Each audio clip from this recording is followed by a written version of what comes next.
English నేర్చుకోవడం, అనర్గళంగా మాట్లాడడం మీ కల? వెంటనే కాల్ చేసి క్లాసెస్‌కి రిజిస్టర్ అవ్వండి.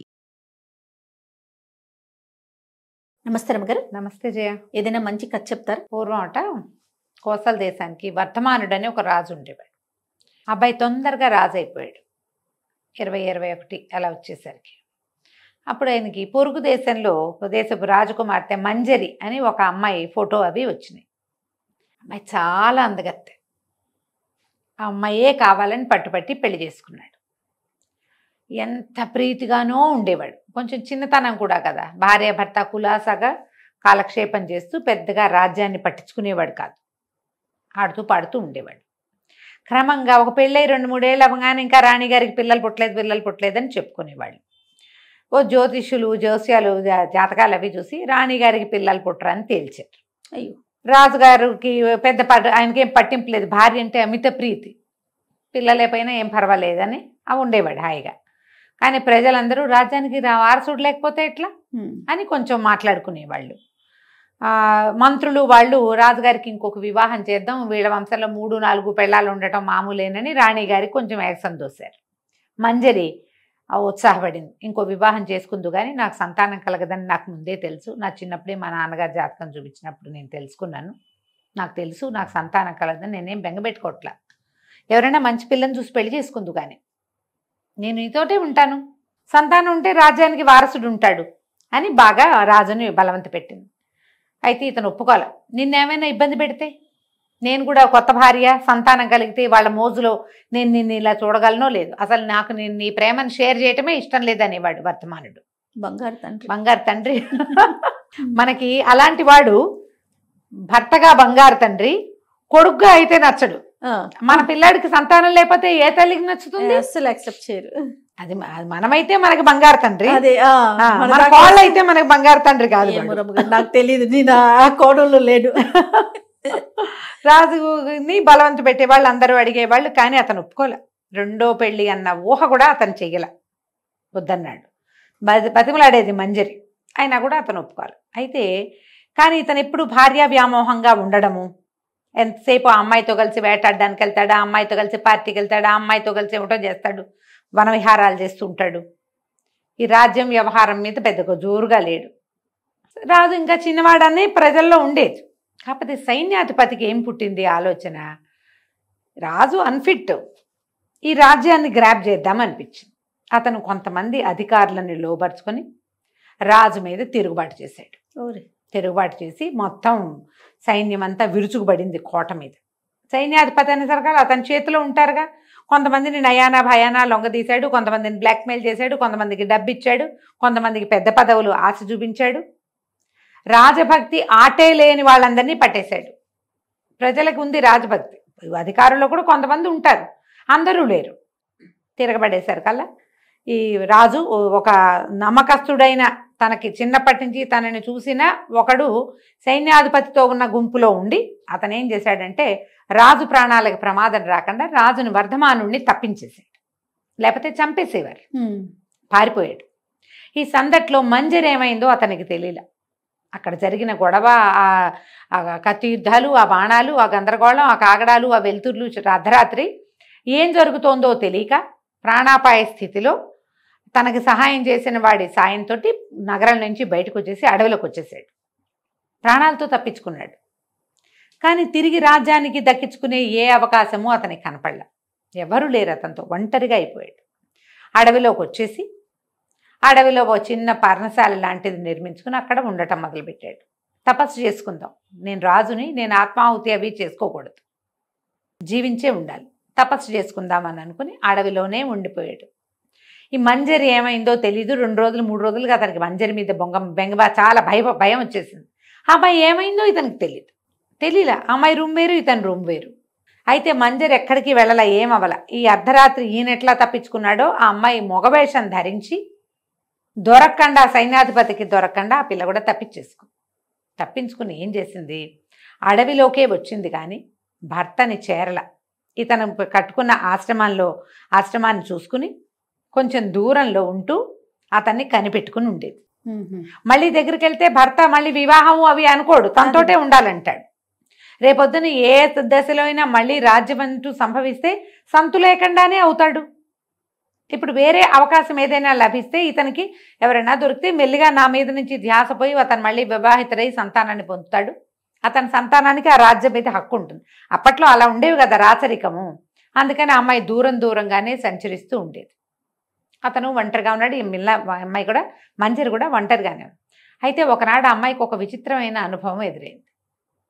ఆ అమ్మాయి అడవిలో తిరుగుతూ ఒక చెరువు దగ్గర విశ్రాంతి తీసుకోవడానికి ఒక చెట్టు కింద కూర్చుంటే ఆ చెరువులోంచి ఒక పెద్ద పాము బయటకు వస్తుంది. ఎంత పెద్దదో, అంత పెద్ద పాము ఉంటుందని ఆమె ఎప్పుడు నమ్మల. కొండ చిలువలు తెలుసు ఆమెకి. కొండ చిలువ ఎలా ఉంటుంది, మొహం దగ్గర సన్నగా ఉండి బాడీ లావుగా ఉండి వేరేగా ఉంటుంది. ఇది అట్లాంటిది కాదు. సర్పం 10 అడుగుల పైన ఉంది. ఇలాంటి ఒక సర్పం ఇక్కడ తిరుగుతూ ఇది సంతానాన్ని వృద్ధి చేస్తే, అడవిలో తన భర్త ఉన్నాడు, అడవి దాటితే గ్రామాలు వస్తాయి. అందుకని అమ్మాయి ఏం చేసింది, ఈ పిల్లకి చిన్నప్పటి నుంచే సంతానం ఉండదు అనేది అమ్మాయి చిన్నప్పుడే తెలుసు. ఆమె తండ్రి ఈ పిల్లకి ఎన్నో పౌరుష విద్యలు నేర్పించాడు. కత్తి తిప్పటం, బాణం వేయటం క్షుణ్ణంగా వచ్చు మంజరికి. చేతిలో ఉన్న కత్తితోటి పావును తెగ నరికేసింది భయపడకుండా. మామూలుగా ఆడవాళ్ళు అయితే భయపడి తెచ్చిపోతారు. యుద్ధ విద్యలు వచ్చిన అమ్మాయి అవటంతో ఆ అమ్మాయి కాస్త నరికేసరికల్లా ఏమైంది, ఆ తల నరికేసరికి ఆ తలలోంచి తన ముఖంలో నుంచి ఒక రాయి బయటపడింది, మణి. ఆమె చూస్తుండగానే ఈ తెగిపడిన శరీరం ఒక రాక్షసుడి శరీరంగా మారింది. పావు తల మొండము వేరైపోయినాయి. తలలో నుంచి ఏమో ఒక మణి బయటపడింది. మణి బయటపడంగానే తల రాక్షసుడు తలగా మారిపోయింది, బాడీ కూడా రాక్షసుడి శరీరం. వాడు మహాకాయుడైన ఒక రాక్షసుడు. ఈ అమ్మాయి ఆశ్చర్యపోయింది, వీడు పావుగా ఎలా ఉన్నాడు? ఈ మణి వల్ల ఏమైనా జరిగిందేమో. ఆ మణిని శుభ్రంగా నీళ్లలో కడిగి చూసింది. అది నాగమణి, నీలంగా. ఇప్పుడు ఏం చేసింది, మణిని బాగా కడిగి తన నోట్లో పెట్టుకుంది. నోట్లో పెట్టుకున్న మరుక్షణం ఈ అమ్మాయి తన సైజులో ఉన్న ఒక పాముగా మారిపోయింది. ఓహో, ఇది కథ. ఈ రాక్షసుడు తను సంచరించడానికి వీలుగా, ఇంత రాక్షస శరీరం అయితే అందరూ చూసేస్తారు, పావుగా అయితే చల్లగా చెట్ల చాట్ల నుంచి వెళ్ళిపోవచ్చు. బహుశా వీడు చెరువులో నుంచి వస్తున్నాడంటే చెరువులో వీడి నివాసం ఉందేమో చూద్దామని ఆ మణి నోట్లో పెట్టుకుని అందులోకి ప్రవేశించింది. చెరువు లోపలికి వెళ్ళేసరికి ఒక మందిరం కనపడింది. దానికి తలుపులు కనపడుతుంది. దానికి ఒక చిన్న ఇంత గవాక్షం లాంటిది ఉంది, కిటికీ లాంటిది. ఈ అమ్మాయి పాము శరీరం కదా, పాములాగా లోపలికి వెళ్తే లోపల నీరు లేదు, పెద్ద మందిరం అది. ఇంకా లోపలికి వెళ్తే లోపల ఎన్ని గదులు ఉన్నాయో. లోపల గదుల నిండా సంపదే. లోపలికి వెళ్తే ఒక చక్కటి అందమైన చిలకలాగా ఉన్న ఒక పిల్ల కూర్చుని ఉంది. ఈ పాము లోపలికి వచ్చేసరికి పిల్లకెవ్వమని కేకపెట్టి లేచి నుంచోగానే అమ్మాయి ఏం చేసింది, తన నోట్లోంచి మణిని బయట ఉమ్మేసి మనిషిగా మారిపోయింది మంజరి. ఈ అమ్మాయిని చూసి ఆశ్చర్యపోయింది ఆ పిల్ల. అమ్మాయి అడిగింది, మంజరి ఎవరమ్మా నువ్వు, ఇక్కడ ఎందుకున్నావు అంటే, ఒక రాక్షసుడు నన్ను ఎత్తుకొచ్చాడు, నిన్ననే నన్ను తీసుకొచ్చాడు, నన్ను పాము రూపంలోనే కనపడ్డాడు, నన్ను లోపల తీసుకొచ్చాడు, పెళ్లి చేసుకోమని నేను అడుగుతున్నాడు. నేను పక్కనే ఉన్న వజ్రగిరి సంస్థానం రాజకుమార్తెని, సౌదామిని నా పేరు అనేసరికి ఈ అమ్మాయి చెప్పింది, మంజరి నువ్వేం భయపడద్దు, ఇక్కడి నుంచి వెళ్ళిపోదాం. మరి రాక్షసుడు వస్తేనో ఉంది అమ్మాయి. రాక్షసుడు ఇక రాడు, వాడిని చంపేశాను నేను, ఇక రాక్షసుడు రాడు. ఇందులోంచి బయటికి వెళ్ళాలంటే పాము రూపంతోనే బయటికి వెళ్ళగలరు. రాక్షసుడు ఏ మాయతోటి అమ్మాయిని తెచ్చిపెట్టాడు, ఆ తలుపు రాదు, అందులోంచి దూరి వెళ్ళాలి. వాడికి ఏ మాయ ఉండి తలుపు తీసాడో వీళ్ళకి తెలియదు. సరే, ఏం చేసిన అమ్మాయి అంత వజ్రాన్ని తన నోట్లో పెట్టుకుని ఆ మణిని పాముగా మారి బయటికి వెళ్ళి మళ్ళీ బయట నిలబడి ఆ రాయిని అప్పచెప్పి ఆ సౌదామిని కూడా పాములాగా అయ్యి బయటకు వచ్చేలాగా చేసింది. ఇద్దరు కలిసి చెరువులో ఈదుకుంటూ బయటకు వచ్చేసారు. ఈ అమ్మాయి మణి దాచిపెట్టుకుంది. మంజరి దాచిపెట్టుకున్న అమ్మాయి ఈ అడవిలో ఇలా ముందుకు నడిచి వెళ్తే అక్కడ ఒక ఆశ్రమం ఉంది, అక్కడ ఒక మహానుభావుడు ఉంటాడు. నువ్వు వెళ్ళి ఆయనకి దండం పెట్టి నువ్వు ఫలానా దాని అని చెప్పి నీకు సహాయం చేయమని అడుగు. తను మంచివాడు, నీకు సహాయం చేస్తాడు. నిన్నెవరు తీసుకొచ్చారో చెప్పద్దు, దారి తప్పిపోయి వచ్చానని చెప్పు. ఒక రాక్షసుడు తీసుకొచ్చాడని చెప్పినా పర్వాలేదు, కానీ నా పేరు చెప్పద్దు, నేను ఒక స్త్రీ కనపడిందని అదని ఏం చెప్పబోక అని చెప్పి ఆ ఆశ్రమం దాకా, భర్త ఆశ్రమం దాకా, వర్ధమానుడి ఆశ్రమం దాకా ఈ సౌదామిని వెంబడి పెట్టుకు తీసుకెళ్ళింది మంజరి. తన దారిని తను వెళ్ళిపోయింది. ఈ పిల్ల ఏం చేసింది, లోపలికి వెళ్ళి తలుపు కొట్టేసరికి ఈయన ఆశ్చర్యపోయాడు. బయట తడిసిన బట్టలతో ఓ రాజకుమార్తెని నిలబడి ఉంటాను చూశాడు అతను. ఎవరు ఏమిటంటే, ఏమై కొంచెం ఆయన ఏమనుకుంది, ఒక మహానుభావుడు అంటే ఎవరో ముసలాయన అనుకుంది పిల్ల. తీరా చూస్తే ఓ 25 ఏళ్ళు ఉన్న రాజకుమారుడిలాగా కనపడుతున్నాడు అతను. బట్టలు పాతబడినాయి, కానీ ముక్కు మొహం బాగున్నాయి కదా. 25, 25, 26 సంవత్సరాలు ఉన్నాయి అతనికి. తలుపు కొట్టి అయ్యి చెప్పింది, నేను వజ్రగిరి సంస్థానం రాజకుమార్తెని. అడవిలో దారి తప్పితే ఒక రాక్షసుడి మాయలో బంధించాడు, ఎవరో మహానుభావులు రక్షించారు, నన్ను మా ఇంటికి చేరుస్తారా అనేసరికల్ ఇతను సరేనని ఒప్పుకున్నాడు. అతను గుర్రం అతని దగ్గర ఉంది. గుర్రం మీద కదా పారిపోయి ఇచ్చాడు. ఆ గుర్రం మీద ఈ రాజకుమార్తెని ఎక్కించుకుని వజ్రగిరి సంస్థానానికి తీసుకుపోయాడు. ఎప్పుడు 3 రోజుల క్రితం తప్పిపోయిన రాజకుమార్తె ఇల్లు చేరేసరికల్లా ప్రజలంతా ఆశ్చర్యపోయారు. రాజుగారు బోళంత స్వాగత సత్కారం చేసి వర్ధమానుడిని లోపల తీసుకుపోయి కుశల ప్రశ్నలు వేసి స్నానం పానం చేయించి మంచి బట్టలు పెట్టి ఇతని పేరు అది కనుక్కునేసరికల్లా ఆశ్చర్యపోయాడు. ఇదేంటండి ఇలా అయ్యారు, మీరు ఇక్కడే ఉండండి, మీరు ఇంకా అడవిలోకి వెళ్ళొద్దని కొద్ది రోజులు ఉంచుకున్నాడు. నా ఆతిథ్యం స్వీకరించండి, మా పిల్లని రక్షించి తీసుకొచ్చారు అని చెప్పి ఉంచుకున్నాడు. ఉంచుకుంటే క్రమంగా ఈ పిల్ల ఏం చేసేది, రోజు 2 పూట్ల వచ్చి ఈయన కుశలం కనుక్కొని ఆయన్ని సేవిస్తూ ఉండేది. మెల్లిగా ఒకళ్ళ మొహాలు ఒకళ్ళకి అలవాటు పడ్డాయి. ఈ రాజుగారు ఏమన్నాడంటే, మీ భార్య ఏమైపోయిందో తెలియదు కదా, మా అమ్మాయిని వివాహం చేసుకోండి, నేను మీ రాజ్యం మీ చేతికి దిగ కోసల రాజ్యం మళ్ళీ మీకు వెనక్కి వచ్చేలాగా నేను ఏర్పరుస్తానని అడిగాడు. అడిగేసరికి అతను కొంచెం ముందు వెనక ఆడాడు. కానీ ఈ పిల్ల చూపించే ఆపేక్ష, అమ్మాయి చాలా శ్రద్ధగా ఉండటం, మెల్లిగా మనుషులు అలవాటు పడితే ఇలాగే అవుతాయి కదా వివాహాలు. మెల్లిగా ఆ రాజకుమార్తెని, వజ్రగిరి రాజకుమార్తె సౌదామిని వివాహం చేసుకున్నాడు. చేసుకుని వాళ్ళతో పాటే అక్కడ ఉన్నాడు. ఆనుపాను చూసుకోవాలి, 2వ రాజ్యం మీదకి దండెత్తాలంటే వీళ్ళు అంది సైనిక బలం అది కూర్చుకోవాలి కదా, వీళ్ళు ఈ ఏర్పాట్లలో ఉన్నారు. ఇంతలో ఈ మంజరి ఏం చేసిందంటే, ఈ వజ్రాన్ని నోట్లో పెట్టుకుని సర్పంగా మారి ఊళ్ళోకి వెళ్ళటం మొదలుపెట్టింది, నగరంలోకి. ఈ సైన్యాధిపతి రాజుగారు సరిగ్గా చేయట్లేదని ప్రజలకి న్యాయం చేయాలని తీసుకోలా, రాజ్యాన్ని సొంతం చేసుకోవటమే అరాచకంగానే ఉంది రాజ్యం.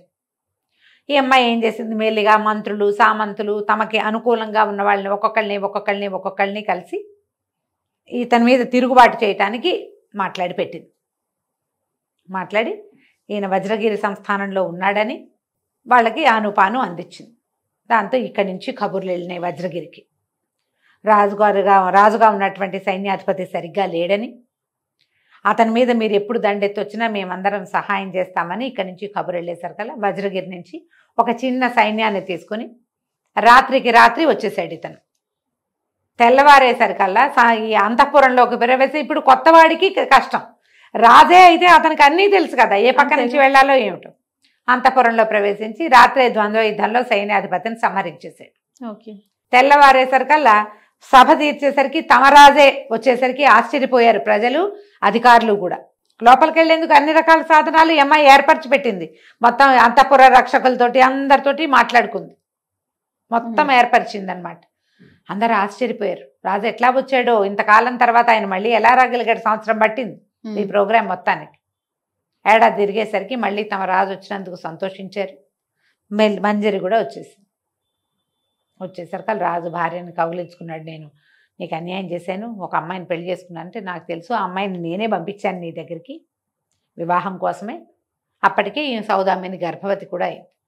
దాంతో ప్రజలు సంతోషించారు, తమ రాజు వచ్చాడు, రాజు భార్య వచ్చింది, సంతానం కూడా ఏర్పడింది. రేపొద్దున అరాచకం అయ్యే భయం ఏమీ లేదు. హాయిగా సౌదామిని తెచ్చుకున్నారు. తర్వాత కాలంలో 4-5 సంతానం కలిగారు. మంజరి యొక్క తెలివితేటలతోటి ఆ రాజ్యం ముందుకు నడిచింది. 2 భార్యలతోటి ఈ వర్ధమానుడు హాయిగా కోసల రాజ్యాన్ని ఏలుకున్నాడు. కథ కంచికి మనం ఇంటికి. చాలా చాలా బాగుంది రమ్య గారు. నమస్తే. నమస్తే జయ.